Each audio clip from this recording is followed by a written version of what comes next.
Bonjour tout le monde, bienvenue à ce nouvel épisode de Sans compromis avec Julie. On a beaucoup parlé de comment se préparer à l'achat d'une propriété, de taux hypothécaires, d'économie, etc. Mais on n'a jamais vraiment parlé des programmes gouvernementaux qui existent pour aider les acheteurs, pas nécessairement juste de première propriété. Donc aujourd'hui, c'est le sujet de notre épisode et j'ai le plaisir d'avoir avec moi un spécialiste, dans le fond, des programmes gouvernementaux, M. Roustan Ntouko. Roustan, tu as commencé ta carrière au Minnesota, aux États-Unis, pour Wells Fargo. Je ne sais jamais si on dit Well ou Wells Fargo. Oh, oui, Oui. tout à fait. Wells Fargo, Bankers Financial Group, oui, tout à fait. Comme dans l'hypothèque, dans le fond. Tout à fait, oui. Puis ensuite, tu es arrivé à Montréal avec Citigroup. Tout à fait, oui. Et depuis 2008, tu es avec la Société centrale hypothécaire de logement, qu'on connaît plus sous SCHL, et tu es en charge de tout le territoire de l'île de Montréal. Pour ceux qui ne savent pas trop, dans le fond, ta relation avec toi, elle n'est pas directement avec les clients, mais elle est avec les institutions financières. Donc, Roustan, si je te demandais, qu'est-ce que ça mange en hiver, la SCHL, puis c'est quoi son rôle, dans le fond, au niveau des achats puis du financement? Ben merci déjà, Julie, pour l'invitation. Merci à toi de l'avoir accepté. Ben, c'est une continuité, encore une fois, de l'événement qu'on a eu la semaine dernière avec la Banque nationale notamment. La SCHL, Société canadienne d'hypothèque et de logement, organisme fédéral responsable de l'habitation au Canada, existe depuis plus de 70 ans. Nous sommes en fait l'organisme national responsable de l'habitation au Canada. Donc, notre rôle, en fait, est d'aider les emprunteurs, d'aider les Canadiens à répondre à leurs besoins en matière de logement, en apportant une garantie aux institutions financières, garantie qui va permettre aux emprunteurs d'acquérir une propriété avec moins de 20%. Donc, en gros, c'est ça notre rôle pour ce qui est de l'achat des propriétés. Mais nous intervenons également sur un éventail un peu plus large lorsqu'on parle du continuum du logement notamment, en partant de l'itinérance jusqu'au logement du marché. Et entre les deux, on peut avoir des logements pour les Premières Nations, on peut aussi avoir les maisons de transition. Bref, tout ce qui touche le logement au Canada, la SCHL est présente. Oh, c'est un volet que je ne connaissais pas. Donc, quand vous dites que vous pouvez toucher ce marché-là, est-ce que c'est que vous appuyez, dans le fond, vous assurez le financement ou vous êtes partie prenante de ces propriétés-là ou ces lieux de transition? Ben, il y a des domaines où où nous intervenons en termes de subventions. Également, il y a des domaines où nous intervenons en tant que prêteur ou des fois en tant qu'assureur. Nous avons des initiatives à travers notre stratégie nationale sur le logement qui a été mise en place il y a quelques années. Donc, on parle d'une enveloppe budgétaire d'au-delà de 80 milliards de dollars pour tout ce qui est initiative en matière de logement au Canada. C'est beaucoup d'argent, puis c'est des domaines que je ne connaissais pas, que touche la SCHL. Vous avez parlé, en fait, on se tutoie d'habitude, Roustan. Oui, tout à fait, Julie. Tu vas parler de rôle d'assureur. Oui. Ça se déploie comment, le rôle d'assureur de la SCHL? Ça se déploie à travers les institutions financières. Parce qu'à la base, ce qu'il faut comprendre, c'est que si quelqu'un veut s'acheter une propriété au Canada, ça lui prend un apport minimal de 20%.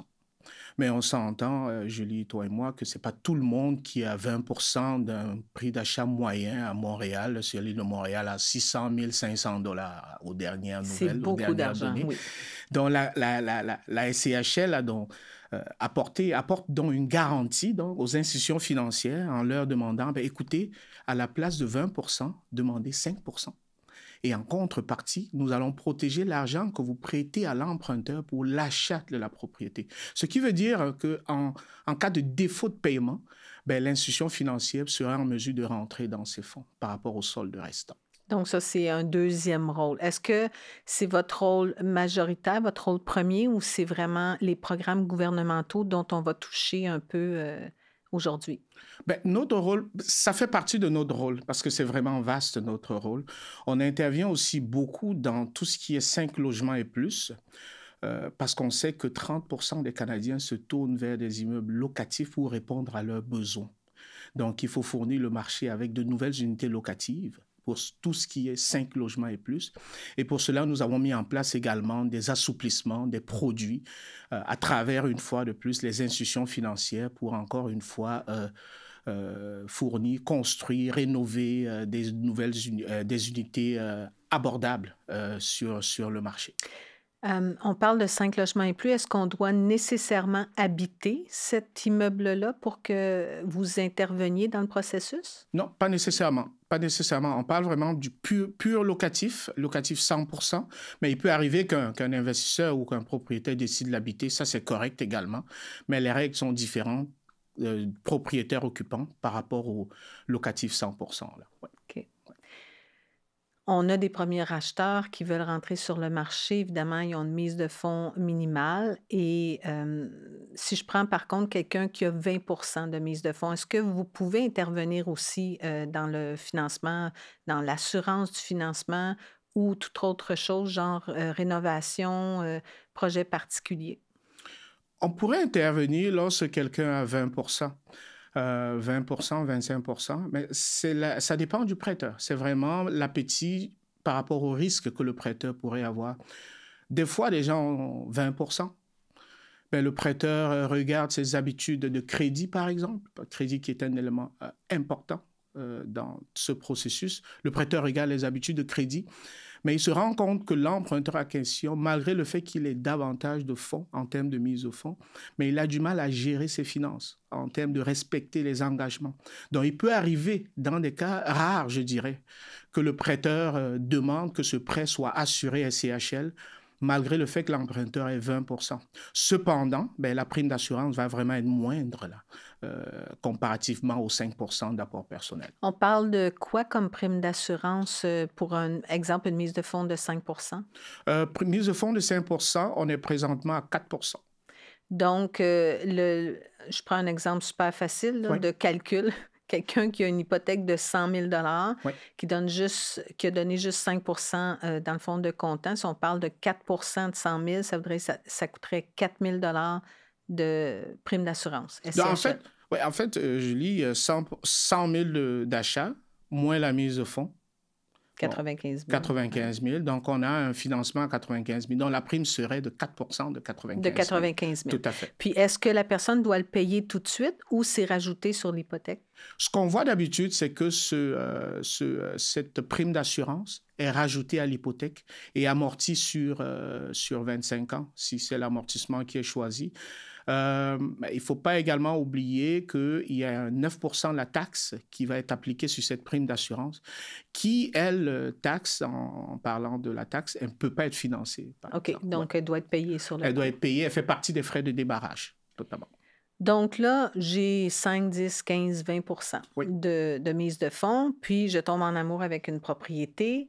Je tombe en amour avec l'environnement, etc. Mais à l'intérieur, c'est pas au goût du jour parce qu'on sait que les acheteurs aujourd'hui Oui. veulent avoir quelque chose au goût du jour. Au hein? goût du jour, Le tout à fait. vintage, là, c'est juste dans les boutiques, mais pas dans les propriétés. Tout à fait. On se comprend? Oui. Comment ça fonctionne? Est-ce que vous êtes capable dans le fond, de prêter ou d'assurer un montant supplémentaire? Et si oui, est-ce que le montant est versé dès le départ? Parce que là, on comprend que vous êtes l'intermédiaire avec la banque. C'est la banque qui prête, mais vous, dans le fond, vous venez soit assurer ou soit donner des programmes. C'est ça. Est-ce que l'argent est versé tout de suite ou, dans le fond, c'est des déboursés progressifs qu'on appelle? Puis est-ce qu'il y a un inspecteur de la SCHL qui va visiter tout au long des travaux? Très bonne question, Julie. C'est pratiquement notre dada au quotidien, achat-amélioration. OK. Parce qu'aujourd'hui, avec le parc immobilier qui est vieillissant, c'est sûr qu'on construit, mais on ne construit pas assez pour l'instant.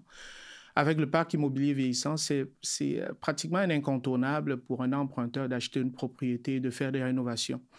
Ça peut être un rafraîchissement, ça peut être le sous-sol, ça peut être la salle de bain, la cuisine. Ce que nous, on a comme programme achat avec amélioration, on suggère fortement aux emprunteurs de faire les rénovations au moment de l'achat. C'est-à-dire que le montant des rénovations est rajouté au montant du financement. Les emprunteurs vont bénéficier du taux d'intérêt hypothécaire à la place d'aller chercher un prêt personnel ou une marge de crédit ou une carte de crédit pour financer les rénovations. Et ce qu'il faut retenir là-dedans, dans l'achat-amélioration, c'est 10%. 10% de quoi? d'achat? En fait, il y a deux types de rénovations. Il y a des rénovations mineures et des rénovations majeures. Okay? Donc, lorsqu'on parle de rénovation mineure, c'est-à-dire qu'on a un prix d'achat plus un montant des rénovations. Le montant des rénovations est inférieur à 10% de la valeur rénovée. Valeur rénovée qui est le prix d'achat plus les rénaux. Si on a un montant des rénaux inférieur à cette valeur rénovée, bien à ce moment-là, on parle de rénovation mineure. Okay. Ça veut dire quoi? Ça veut dire que le notaire va libérer le montant pour l'achat de la maison. Pour ce qui est des rénovations, ça va être déboursé en succursale de la banque sur présentation de facture. Okay? Là, on parle de rénovation mineure parce qu'on est à moins de 10% de la valeur rénovée pour ce qui est du coût des rénaux. Maintenant, si le coût des rénaux est au-delà de 10% de la valeur rénovée, là, on parle de rénovation majeure. À ce moment-là, c'est la SCHL qui va contrôler les déboursés. Et il y aura 4 inspections aux frais de la SCHL. Et les déboursés vont être faits suite aux inspections qui vont être demandées soit par l'emprunteur ou par le prêteur parce que j'ai commandé des armoires de cuisine, elles ont été posées, j'ai besoin d'une inspection. L'inspecteur vient. Pour être capable de libérer les fonds. Ainsi de suite, tout à fait. Oui. Une personne qui achèterait un immeuble et qui décide de faire lui-même les rénovations, puis qui ne les a pas financées, est-ce qu'il peut aller vous voir après pour demander, bien, pas vous, mais exemple la banque, faut toujours revenir à l'exemple de base. Tout à fait. Et dans le fond, d'obtenir un nouveau financement, un refinancement incluant les rénovations majeures qui auraient été faites. Puis est-ce que vous pouvez intervenir aussi dans une transaction comme ça? Les transactions de refinancement, pour être certain, j'ai bien compris ta question, la SCHL ne fait pas de refinancement pour ce qui est du 1 à 4 logements propriétaires occupants. C'est pour cela que nous suggérons fortement les rénovations au moment de l'achat. OK, je comprends. Le refinancement à la SCHL, ça se passe seulement dans le 5 logements et plus. OK. Ouais. Mais 1 à 4 logements propriétaires occupants, il n'y a pas de refinancement. Okay. Aujourd'hui, on sait que la population en général est très, très alerte sur les changements climatiques. Oui. Et je crois savoir, en fait, que la SCHL peut justement aider les gens, les propriétaires qui veulent procéder à des rénovations qui vont être générateurs d'économie énergétique. Est-ce que tu peux m'en parler un petit peu? Je peux t'en parler, Julie. J'adore parler de cela parce que ça fait pratiquement 16 ans, la SCHL. Et c'est un programme qui me touche à cœur. Pourquoi? Parce que c'est un programme qui est tellement bien fait, d'une simplicité sans égale. Et puis, il s'agit de quoi? Il s'agit du programme Éco-Amélioration. C'est un programme qui est exclusif à la SCHL seulement. Okay? Parce qu'il y a d'autres assureurs, mais c'est la SCHL qui offre ce programme-là. Ce programme, il vient d'où? En fait, le contexte, c'est dans un premier temps, le réchauffement climatique, les gaz à effet de serre, il faut les réduire. Et également, l'enquête que nous faisons depuis pratiquement 20 ans auprès des emprunteurs hypothécaires. Et la dernière qu'on a faite, pratiquement, on dirait, plus d'un emprunteur sur deux nous a dit, oui, c'est ça, que les rénovations éco-énergétiques ont pesé de beaucoup dans la décision d'achat. Oh. Oui.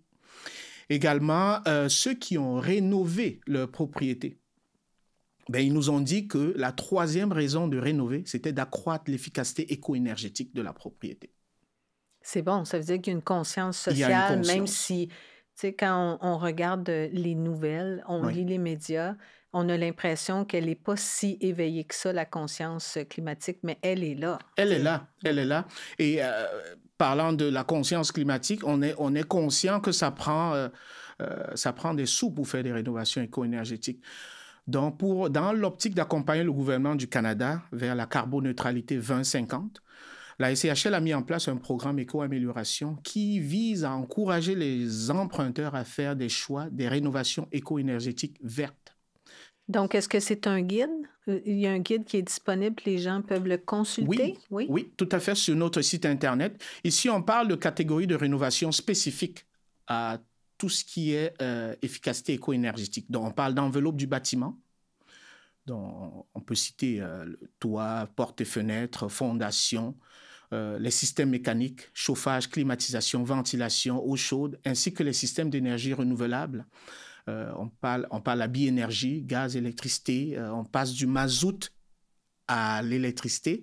On installe une borne de recharge pour voitures électriques. Ça fait partie de ce genre de travaux admissibles. Là, on parle de 20 000 $ minimum de travaux. Minimum. Minimum, taxes incluses. Et le maximum? Il n'y a pas de maximum. Il n'y a pas de maximum. Et ça, est-ce que c'est toujours à l'achat, un peu comme le fait qu'on ne refinance pas, ou quelqu'un qui est déjà propriétaire pourrait se prévaloir de ça? Très bonne question. J'achète une maison aujourd'hui. Je passe chez le notaire dans 1 mois. Okay?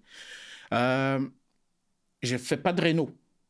Mais l'hiver arrive, comme présentement, là. Oui, et puis, comme ce matin. Comme ce matin. Et puis, je me rends compte que ma thermopompe, là, je pense qu'elle a besoin... peut-être qu'elle est due. Peut-être la porte patio, quelques portes et fenêtres. L'emprunteur, après le notaire, a jusqu'à 2 ans pour faire des rénovations éco-énergétiques.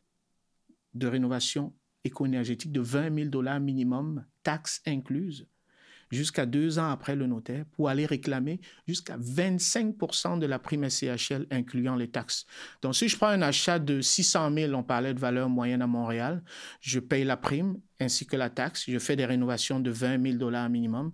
On parle d'un remboursement potentiel d'environ 6 100 $. Mais ça, il faut qu'il soit au préalable assuré avec SCHL. SCHL. Puis il faut qu'il ait fait la demande, dans le fond, avant SCHL. Faire approuver les travaux. Pas nécessairement. Non? Pas nécessairement. Encore une fois, c'est pour cela que je parlais tantôt de la simplicité du programme. Mais oui. Ça, c'est juste un des scénarios possibles. L'autre scénario, que je trouve aussi très intéressant, les courtiers immobiliers adorent ça, c'est le fait que moi, par exemple, Julie, j'achète ta maison et il y a moins de 5 ans, tu as fait des rénovations éco-énergétiques de 20 000 $ minimum, taxes incluses. Moi, en tant qu'acheteur, je te demande, Julie, sur la déclaration du vendeur, tu as mentionné avoir fait des rénos. As-tu des factures? Ben oui, j'ai tout ça. Hein? Tu as tout ça. Ben oui, tu me remets ça. les factures de 20 000 $ minimum, taxes incluses. Moi, j'achète la propriété, je la suis SCHL, je paye la taxe et la prime. Ben, je vais sur le site de la SCHL à télécharger le formulaire d'une page avec 4 champs à remplir. C'est vraiment facile. Une page, 4 champs remplis, je joins à cela les factures. J'envoie par courriel, 10 à 20 jours ouvrables, je reçois mon dépôt direct. Aïe, je suis impressionnée, vraiment. Ouais. On s'en va dans un autre registre. Parfait. On sait qu'il y a beaucoup de nouveaux arrivants qui viennent s'installer ici pour y faire leur vie. Oui. Et je me demandais comment on fait, parce que je pense que vous avez des programmes pour les nouveaux arrivants, mais je ne sais pas, est-ce qu'ils doivent être résidents permanents? Puis comment on fait à ce moment-là pour évaluer le crédit d'une personne qui arrive, qui peut avoir un très bon emploi, mais dans le fond, qui arrive d'un pays ou un autre pays, oui, où on ne peut pas nécessairement avoir les mêmes codes de crédit qu'on aurait ici pour quelqu'un du Canada. Comment vous procédez pour approuver, parce que j'imagine que c'est possible? Oui, c'est possible. Parce que moi aussi, j'ai fait mes devoirs. Hein? Ah, j'ai lu un peu sur la SCHL, puis en plus, je vous connais, je vous vois souvent. Donc, c'est tous des programmes qui nous intéressent avec nos courtiers immobiliers. Oui, tout à fait, les nouveaux arrivants. En fait, ce qu'il faut à la SCHL, à la base, nous, on dit toujours nouveau arrivant au bureau de crédit. Parce qu'on peut être né au Canada et très bien rentrer dans le programme nouveau arrivant. Oh. Pourquoi? Pourquoi? Parce que je suis né au Canada ou je viens d'un autre pays, ça fait moins d'1 an, par exemple, ou 1 an, disons-le, et je n'ai pas de crédit. Je n'ai pas de Mastercard, je n'ai pas de Visa. Est-ce que je peux acheter une maison? La réponse est oui. On peut faire appel au loyer bien payé depuis au moins 12 mois. On peut faire appel à des comptes publics, tout ce qui est téléphone cellulaire, ainsi de suite. On peut faire appel à l'épargne. Peut-être ça fait un certain nombre, au-delà de 12 mois que j'épargne. Ou encore, si je viens d'un autre pays, on peut faire appel à une lettre de référence bancaire du pays d'origine. Du pays d'origine, oui. Une lettre assez détaillée quand même. Parce que souvent, ce qu'on... Ah non, pas je connais bien Julie Gaucher. Elle a toujours respecté ses engagements. Elle a toujours été gentille. Non, c'est ça. On a besoin d'une lettre détaillée qui dit à peu près ce que tu avais avec cette institution financière et depuis combien de temps. Bref, une lettre qui donne plus ou moins ton portrait, parce qu'elle va venir compenser le fait que tu n'aies pas un bureau de crédit au Canada. C'est bon, Ouais, ça. ouais. Oui. Et là, que ce soit pour un résident permanent, c'est-à-dire qu'il n'a pas besoin de permis de travail, ou un résident non permanent, qui, lui, a besoin d'un permis de travail valide au moins 183 jours à partir de la date notariée. Donc, on peut faire appel à ces éléments-là. Cette dernière règle que tu viens de parler, là, le permis de travail qui Oui. doit être valide 183 jours après la date du notaire, C'est ça. est-ce que c'est venu avec, excuse-moi, les règles du gouvernement ou est-ce que les acheteurs étrangers n'ont pas toute la latitude pour acheter ici ou ça existait avant? Non, ça fait partie des changements qu'on a eus il y a pratiquement un an par OK. rapport à la loi Oui. qui a été, comment dirais-je, comme Abrogé. abrogée, Oui. c'est ça, Oui. merci. Donc, nous, ça fait partie de cela. Ça, c'est un élément incontournable, c'est une loi. Donc, c'est une information qui est vérifiée par le notaire, notamment, pour s'assurer que les emprunteurs ont bel et bien un permis de travail. Ont le permis qui est valide. Et là, on parle du résident non permanent. OK. Très important. Alors, on a certainement des auditeurs à qui ça va plaire d'entendre cette nouvelle-là, parce qu'on a des auditeurs d'un peu partout. Oui. J'ai omis une question importante. On a beaucoup parlé dans mes autres épisodes de taux d'intérêt, variation, etc. Est-ce qu'au niveau de la SCHL, vous sentez une différence lorsqu'il y a un mouvement à la hausse ou à la baisse de taux d'intérêt dans le nombre de dossiers que vous traitez, ce que vous voyez comme dossier? Ben, c'est certain que les taux d'intérêt, comment dirais-je, c'est quelque chose qui va venir jouer beaucoup que ce soit au niveau de l'offre ou de la demande. Dans le sens où les gens vont prendre des décisions, comme on sait que oui, les gens ont tous les outils et autres, mais c'est toujours le taux d'intérêt que les emprunteurs regardent et avec tout l'effet psychologique que cela peut avoir aussi. Disons qu'en gros, là, les gens sont rendus, d'après ce que nous, on voit, les gens sont rendus à s'adapter. Dans le sens au marché. Au marché. Okay. C'est-à-dire que les gens sont conscients du fait que, oui, il y a les taux d'intérêt, mais je pense qu'il vaut mieux s'y prendre parce qu'on ne sait pas. On n'a pas de contrôle là-dessus. On va prendre ce bateau. Si les taux augmentent, on va s'accrocher et s'adapter. Mais toujours est-il que... Je pense que les institutions sont quand même un peu plus à l'écoute aujourd'hui de ce phénomène parce que si on recule, il y a juste même 4-5 ans avant le COVID, dans le fond, c'était un autre, excusez l'anglicisme, ball game. Hein, on s'entend. Oui. Si vous aviez un conseil à donner à quelqu'un qui se prépare à acheter sa première propriété, qu'est-ce qu'il devrait regarder puis comment il devrait s'y prendre pour préparer son dossier?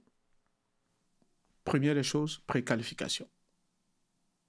J'adore. C'est comme si j'allais faire des achats sans savoir combien j'ai dans ma poche. Il faut savoir combien on a. Il faut savoir c'est quoi notre situation par rapport au crédit. C'est cette préqualification qui va te permettre de savoir où est-ce que tu es rendu et jusqu'à combien tu peux acheter. Et c'est à ce moment-là que tu peux faire affaire avec un courtier immobilier.